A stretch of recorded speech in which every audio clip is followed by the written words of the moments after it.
Good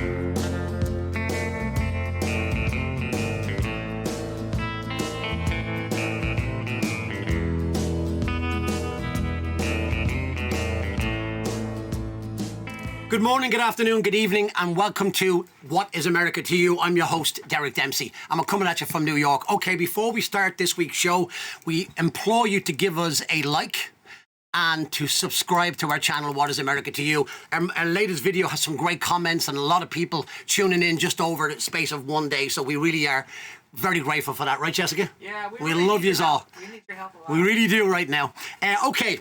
Our next guest, first and foremost, I want to say, is the man responsible for me living in the United States. Changed the course of my life back in 1993, 4 or 5. We'll get to that in the interview. But first of all, the introduction I could give this next man could go on for 2 hours. And believe me, I could go on for 2 hours, but I won't. I'll try to make it concise. He has been in the business since the mid to late 60s. He first came to America in 1967, and since 1967 has toured every single year in America, even at the beginning of this year before all the crazy stuff started. He has the keys of freedom to many cities across the world. He has had #1 albums and singles in Ireland. He is a lecturer. He is a historian on Irish history and American Civil War history. He is also a songwriter, lyricist, poet, producer, and one of the greatest entertainers you'll ever see. I've never seen anybody work in a crowd of so much as my next guest. So in 2000, he departed the legendary Wolfe Tones. He was the founding member and frontman of that band, and went on to form his own band at a time when a lot of people are thinking of retiring. And he began to record album after album every year for that 20 years. And we'll talk about the 2 new albums he's working on. Not 1, 2. So, as I said, this will be a long introduction. Without further ado, I want to introduce you to an institution of Irish music, the one and only Derek Warfield. Derek, welcome to What is America to You? How are you doing? I'm doing great indeed, Derek, and it's great to see your enthusiasm. You haven't lost it. I mean, since I first met you back in Dublin, the thing that I've always said about you, your enthusiasm for music, for life, would electrify anybody you came in contact with. Absolutely. And I said when I first met you that you were wasting your time in Dublin. The place for you was America, where you could excel, you could grow, and you could you would. I could see you going to the very tip top, and it was nice to see that you're made a nice life for yourself, and I'm delighted to be on your show. Thanks. Derek, I can't thank you enough. And you know what? My enthusiasm has been challenged over the years, particularly with this latest stuff. You don't even need to mention what's going on in the world right now. So, but to have someone like you on the show, I said to Jessica earlier, I'm a little nervous interviewing you. No, you don't have to be natural. I could always speak to you in a very natural way, Derek. So, I mean, likewise. The one thing about you as an entertainer, and you know, we're very fortunate entertainers because we get to see a very rounded view of the world and people. We get to meet very different people in different settings in different countries, and it's, you know, travel is an education. And you're a traveling musician. I'm a traveling musician all my life. And the fortunate thing about that is if you love what you do, you're bringing your beliefs and the sentiments in your music and the heritage and tradition that you represent. You're bringing it to people, and you want to do that.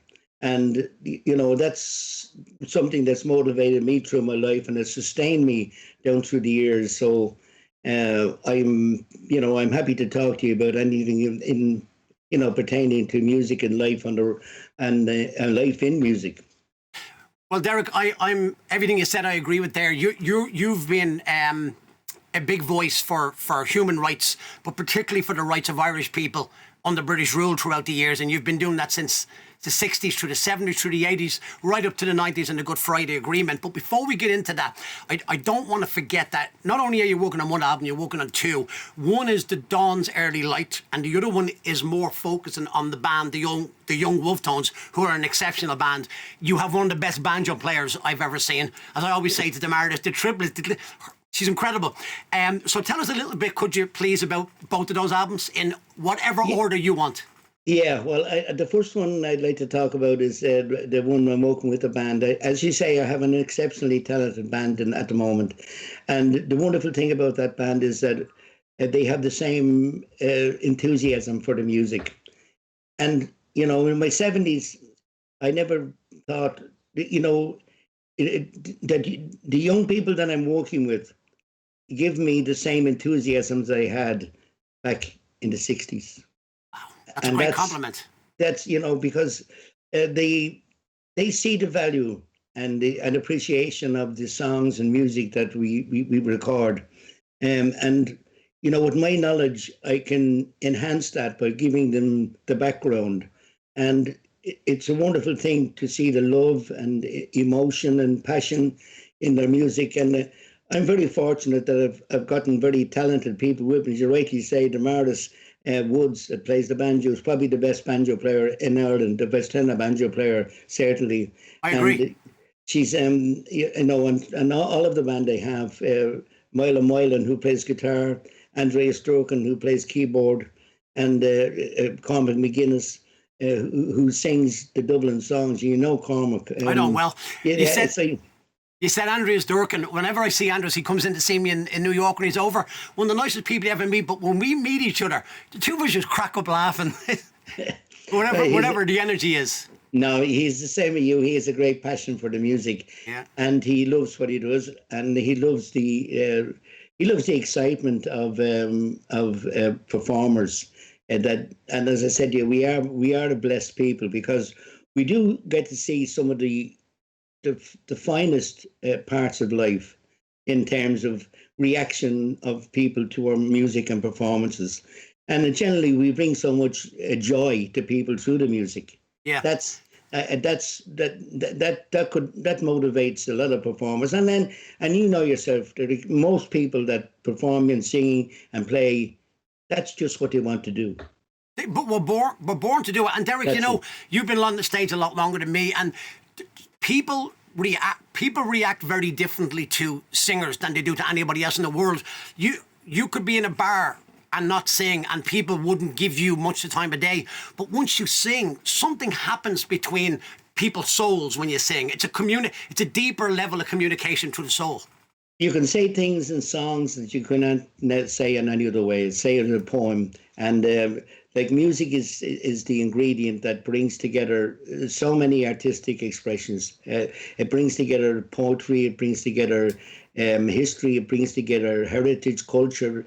I mean, there's so much in there. That's true. And particularly the type of music that you love and sing. And I always, there's always a choice of song for a particular reason. It's the sentiments that it expresses, the poetry that's part of it.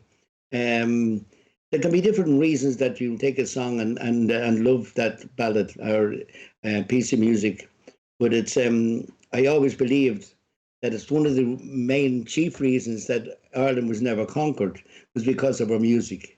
That the music sustained the people. It gave them indeed a reason to aspire to greater things, and it followed our race around the world.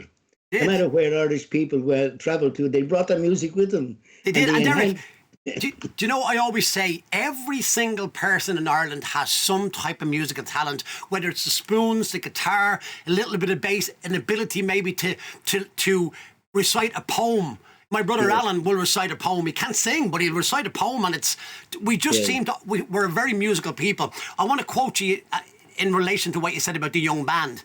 You said, in relation to the Young Wolfe Tones, we're presenting an old tradition in a new package, and I have the same passion for it now as I had when it all started 50 years ago. That's the truth about you. I've seen you on stage in the last couple of years. Yes, well, I think the whole tradition will give you that passion, because you're telling a story. You're reminding people of events and issues that are important to you. And you're also giving enjoyment to people.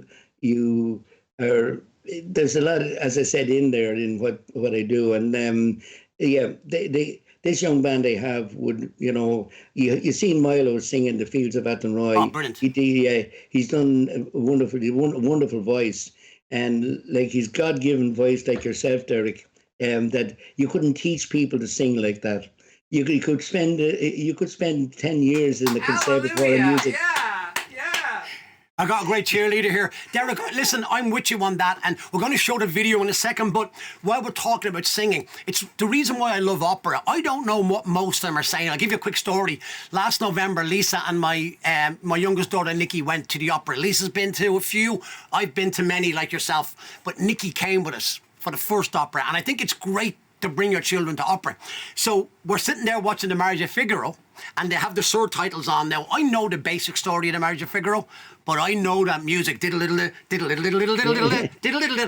masterful intro on the Sularia and all that. But within 20 minutes, my daughter knew more about the story because she read the subtitles, stuff I didn't know. And that's a testament to how music touches you beyond the language. It's a language that, and it's a cliche, it's universal. And Sinatra had that. Sarah Vaughan had that. And I think what you say about Milo, he has that. And where it comes from, I don't know why we're born. It's God-given, and you couldn't teach a person that. It's something that you're born with. What makes it spectacular is that if you're born with that gift, and you also have the musical ability, that brings us to a level that's, as you said, with Sarah Vaughan or Frank Sinatra, and yourself, you when you sing a song, you're singing it as if the first time you've ever recorded it, you've ever sung it. And I've always noticed that with you, and that's same with myself. I always consider that any show I've ever done, that it has to be my best show.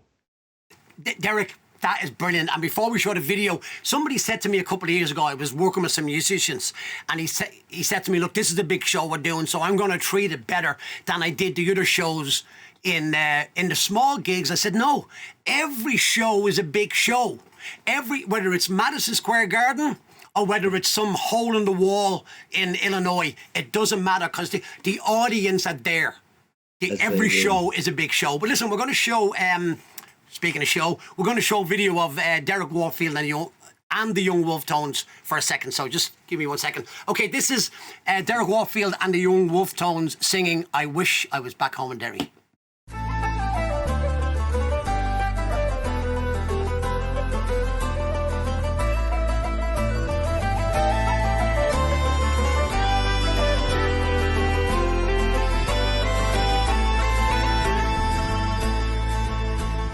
In 1803, we sailed out to sea, out from the sweet town of Derry. For Australia bound, if we didn't all drown, and the marks of our fetters we carried. In the rusty iron chains, we sighed for our wains, as our good women we left in sorrow. As the mainsails unfurled, our curses we heard at the English and the thoughts of tomorrow. Oh, I wish I was back home in Derry. Oh, I wish I was back home in Derry. The mouth of the foil bid farewell to the soil, as down below decks we were lying. Out the heart he screamed, awoken out from a dream by the vision of bold Robert dying. The sun had burned cruel as we dished out the gruel. Dan O'Connor was down with the fever. 60 rebels today bound for Botany Bay. How many will meet their receiver? Oh, I wish I was back home in Derry. Oh, I wish I was back home in Derry.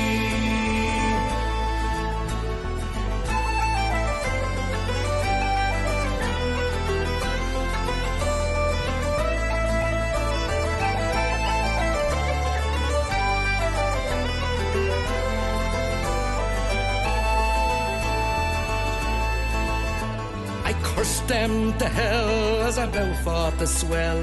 Our ship danced like a moth in the firelight. White horses rode high as the devil passed by, taking souls to Hades by twilight. 5 weeks out at sea, we were now 43. We bury our comrades each morning. In our own slime, we were lost in the time of endless night without dawning. Oh, I wish I was back home in Derry. Oh, I wish I was back home in Derry. Oh, Van Diemen's Land is a hell for a man to live out his whole life in slavery, where the climate is raw and the gun makes the law. Neither wind nor rain cares for bravery. 20 years have passed by and I've ended me bond. My comrades ghosts walk behind me. A rebel I came, oh, I'm still the same. On the cold winds of night now you'll find me. Oh, I wish I was back home in Derry. Oh, I wish I was back home in Derry.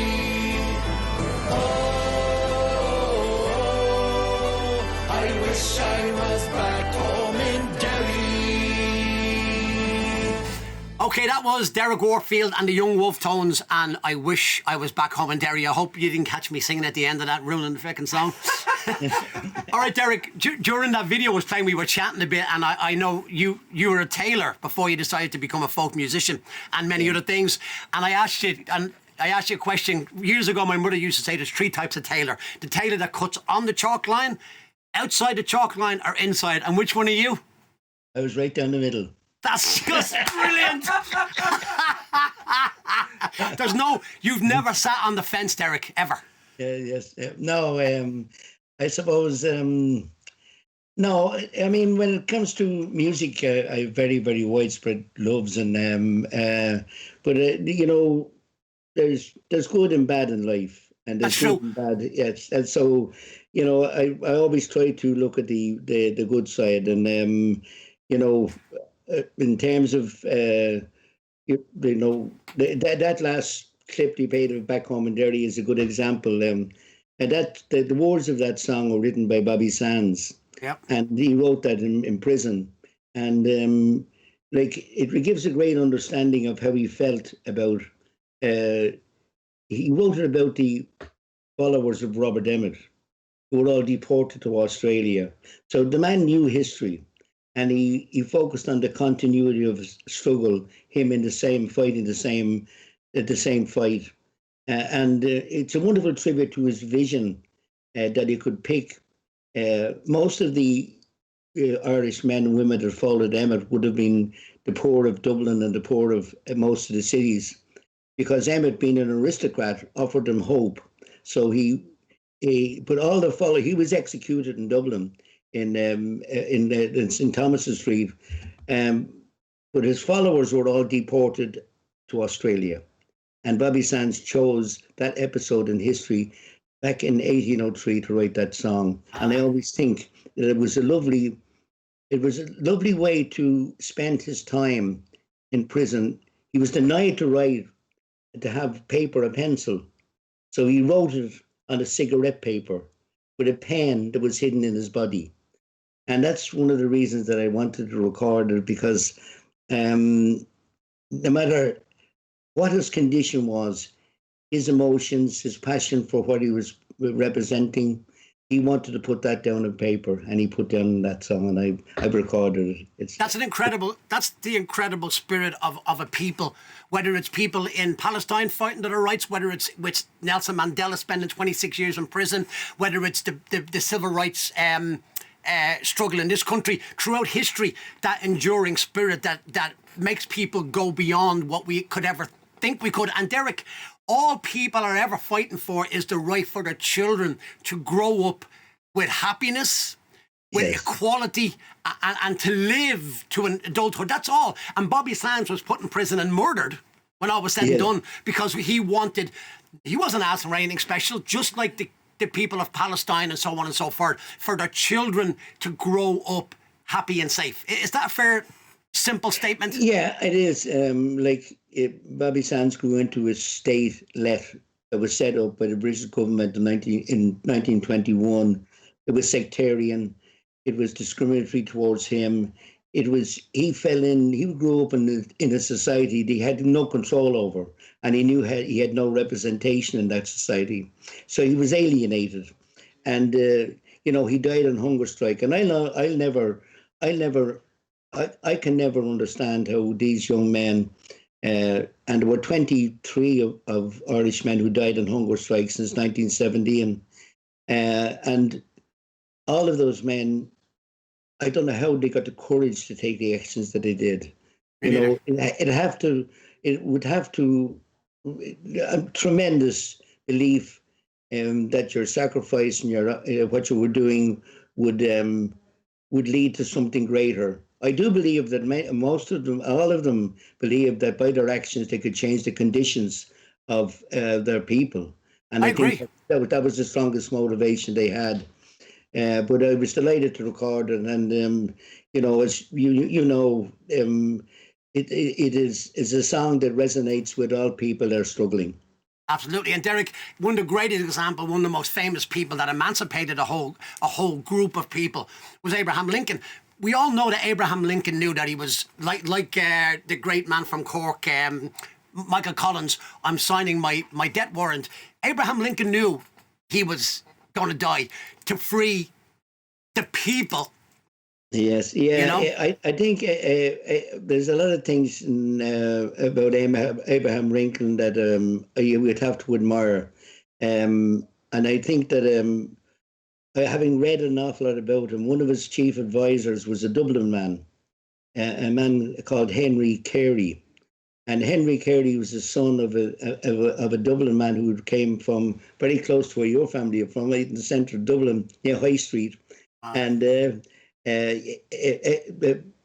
Matthew Carey went to America, and he became a publisher and a writer and an author.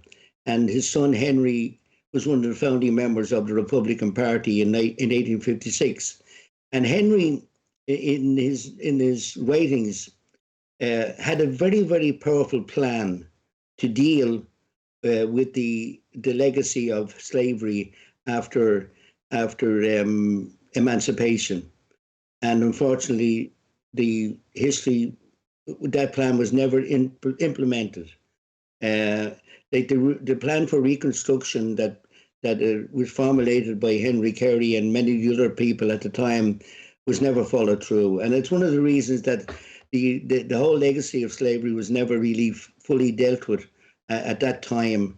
And I know one of the things that Carey believed was to give skills to black people, to give them skills that they would be able to. Skills were a protected source of they were given as a privilege and benevolence in those days to those who were lucky enough to get them.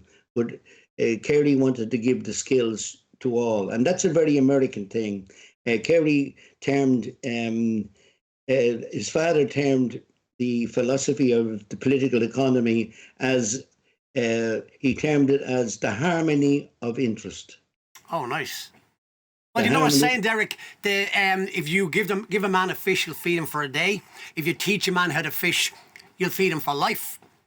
And that's basically teaching skill. But of course, I could go on about the struggle of black people, particularly for a long, long time. This is something that caught me when I was very young.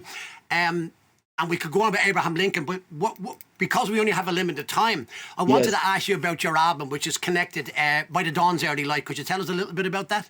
Yes, I did an album. I looked at as you probably know, I did 3 albums on the American Civil War. And when I finished the 3 albums, I seen a lot of songs in universities and libraries that didn't relate to the Civil War, but were to the War of 1812. and to the war and the Revolutionary War. And I looked at the sources of those songs, and a lot of them were Irish. And I said to myself, God, maybe there's enough. I hadn't the knowledge to know there were so many Irish poets, musicians, collectors of Irish music alive at that period. And so I went on a journey to explore the possibility. And of course, I discovered that I could be doing 10 albums. So I looked at the first one I produced was back in 2007, 2008 was Washington's Irish, and that's what I called it. And I got a beautiful photograph a painting that's in the press club in Washington of done by a beautiful artist of all the Washington's Irishmen that stood around him during the Revolution, and I used that as an image for the. So I got a great reaction. It was launched here in Dublin by the Minister for the Arts, Jimmy Deanahan, and so I had collected so much stuff that I put it all aside. And then when the COVID came, I decided to concentrate and finish some of the unfinished works that I had out there. And one of them was the second album, which covers the period after the Treaty of Paris, 1783, up to the end of the next war, which ended in 1850. And of course, Irish music is just all over the place. And I discovered wonderful, great music, and also great unknown characters that were very much part of the Irish community at that time. And of course, there was a collective aspiration right across the world at that time for liberty in Europe, liberty all over the Atlantic, and that liberty, of course, touched Ireland with the Great Rebellion of 1798 and Wolfe Tone coming to America back in 1795. But it would make, I think George Washington said that he would love to see the Irish free. He made that statement. He had his sentiments he expressed. He thought highly of the Irish because of their devotion to fighting for the freedom of America, and of course that was every president in America since. The liberty of Ireland has always been close to the American politics, and since that time. Speaking of the liberty of Ireland, John Hume died recently, and if you could tell us, if you have, I know you've met him. Yes. But I want to add into that. I always felt that Gerry Adams didn't hit the full credit due to the way the press treated him and the way the government treated Sinn Féin in Ireland for his role in the Good Friday Agreement. So I'm curious of what you think of both. Well, the first thing I'd say to you is success has many fathers. Yeah. And failure is an orphan. That's right. And like you're quite right. Like the peace process really started, I think, with Jimmy Carter. Wow. Being a farmer. That's right. And I remember being in Washington in the 70s, and I met some people in Washington, and they wanted to try and bring about peace in Ireland. And there was a great move and the president at the time believed that it was possible with American input that something positive could come out of it. But nothing happened with that, because you have to remember that John Hume had to drag the English politicians by the hair into talk. Like he didn't get a great response from them, and like the difficult path that he had to follow, and the people that he had to deal with. But you're quite right. Like the Gerry Adams, Martin McGuiness, and Albert Reynolds, and all played a part, and so did the senator from Maine, Morrison, is it? Yeah. Yeah, he played a very big part in, Corey heard from you. you know, so the success of the bringing about the peace was very much a collective objective. The John Hume had a pivotal position because people would open the doors to him. Right. Doors went automatically open to Gerry Adams. They were closed. You know, they were closed. So, especially that late show ambush was a disgrace. It showed up everybody. And like there's a lot of people that it wouldn't have happened without Gerry Adams and Martin McGuiness. Really, they were able to. I mean, I have a lot of respect for Gerry Adams. He was elected in Belfast and the first Irish Republican to be elected, Sinn Féin to be elected in West Belfast, and I think that was a wonderful achievement for him. And you know, I have a lot of admiration for all of those people that brought about the situation that we're in today. And you know, I think that song "Back Home in Derry," nobody knew more about history than John Hume. He was very, very well versed on history, so he would have known. He would have known the oppression that and the discrimination that was part of English rule in the 6 counties of the north of Ireland. And that's the thing: discrimination and oppression. Yes, and that, you know, he would have experienced that at every level in society. So, I mean, we have to remember that state in 1921 was set up by the British government to be a sectarian state, to have Irish nationalists as second-class citizens. So any state that's set up is flawed. And like, if I can just say to you that so many English politicians were against the partition of Ireland.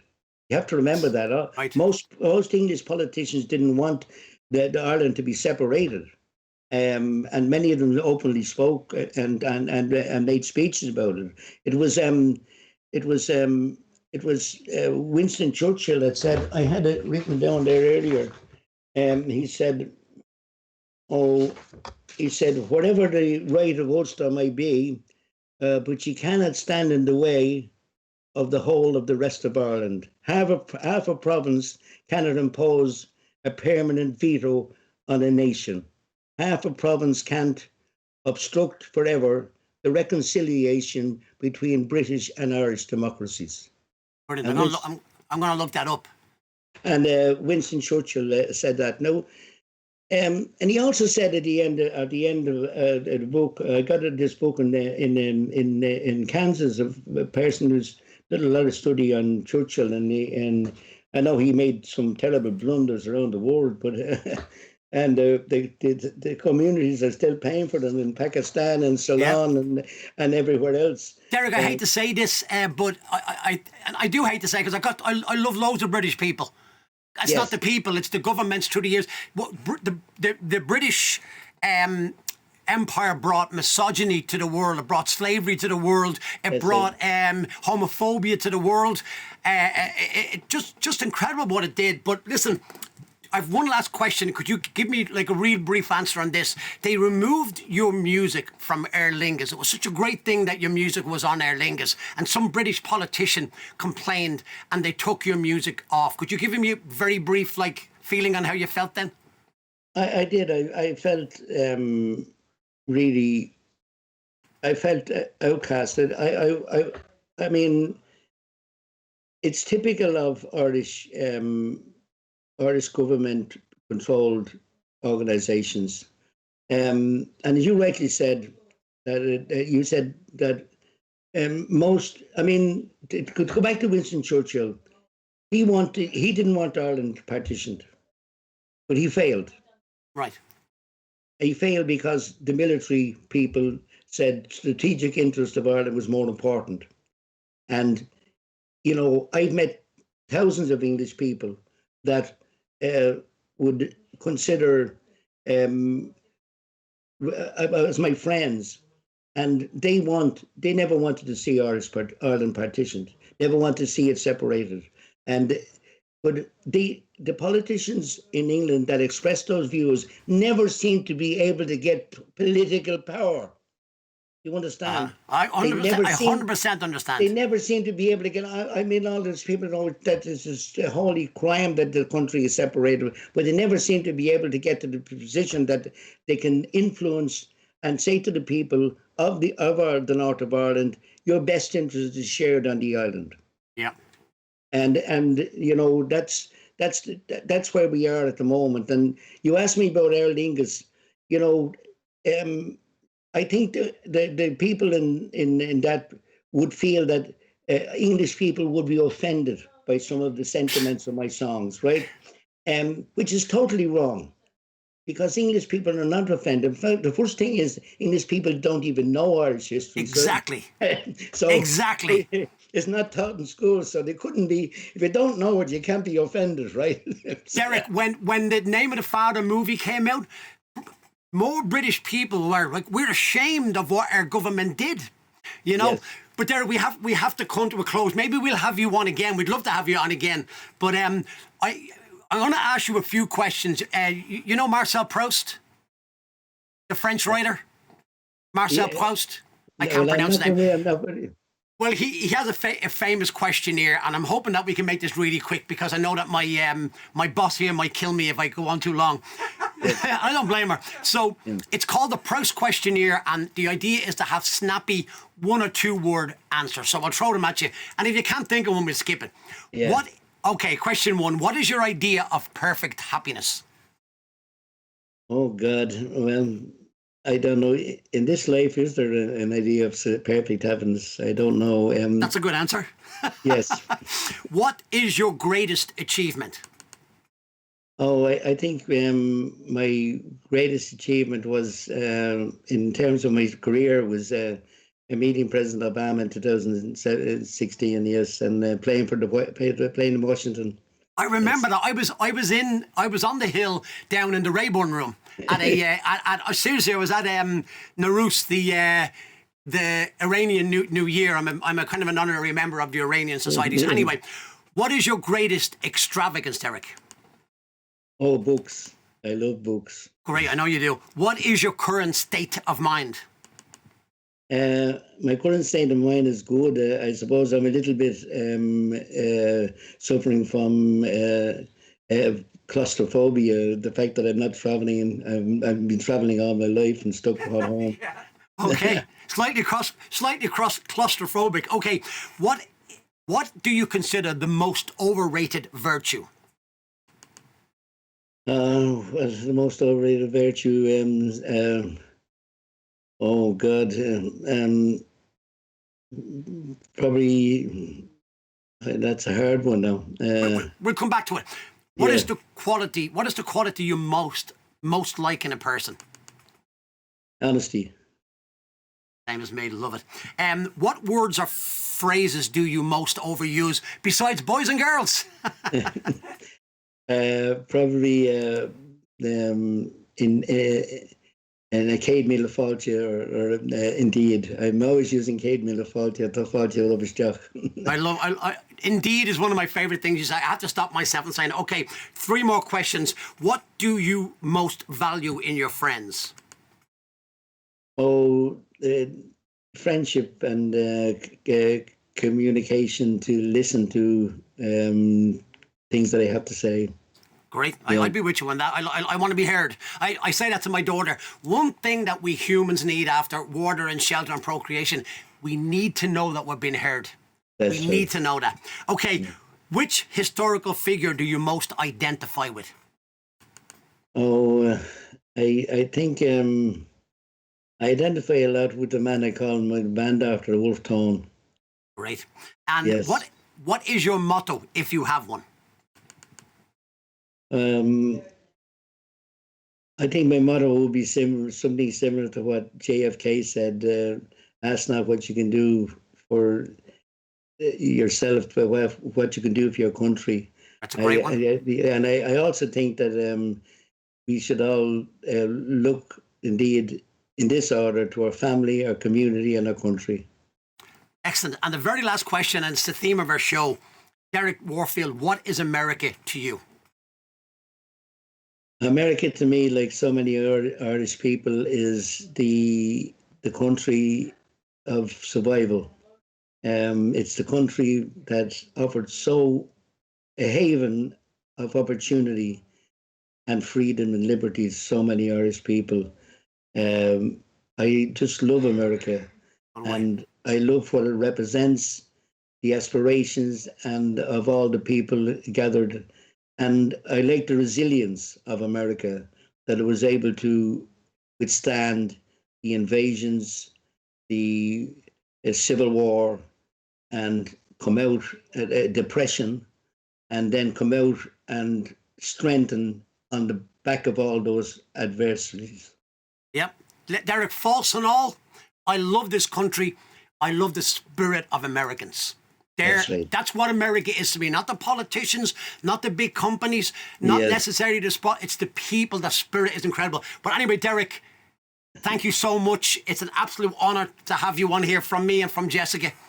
Thanks a million. And when you called me yesterday, and another time I'd be better prepared, for you. But I want to thank you, and I wish you success. You have a great deal to offer in the terms of entertainment, Derek, and I've always told you that. You did. And never lose that. Derek, you told me that I belonged on the stage. Whatever else you said, I belong on the stage. Maybe this is my new stage. Yes, maybe it is, and it'll be very good. Jessica, you're doing a great job with him. He looks great. He sounds great, and he's in great form. Thanks a million, Derek. Thank you so much, and thanks to Maris. Yes, thank you. Slán. Wow. Okay, we could have went on 3, 4, 5 times as long as that. Derek Warfield is a wealth of information, and as you can hear yourself as you listen to the interview, he's a wonderful character and a great person to talk to. There's just no shortage there. Their new album, we'll let you know when it's released. I must say I'm moved by a lot of things I heard there. Quite to hear it from the horse's mouth, as they say, especially what Derek said about the Irish in America and Gerry Adams and the peace process. You always learn. You never come away from a conversation with Derek Warfield without being educated, and you'll think about it for days. So on that note, thanks again to Derek. I want to say thank you for tuning into What is America to you. As always, she's on the wrong side of the camera, the beautiful and talented Jessica, making it all happen, making me look better than I actually am. And we will be back with another show pretty soon. Don't forget, subscribe to the channel, give us a like, and give us a comment and anything you want to say, but remember, be respectful to each other. So for now, bye for now. Driving along, minding my own business, heading east through the Kentucky rain. There on the radio, Johnny Cash was singing. I hurt myself just to see if I still feel pain. All along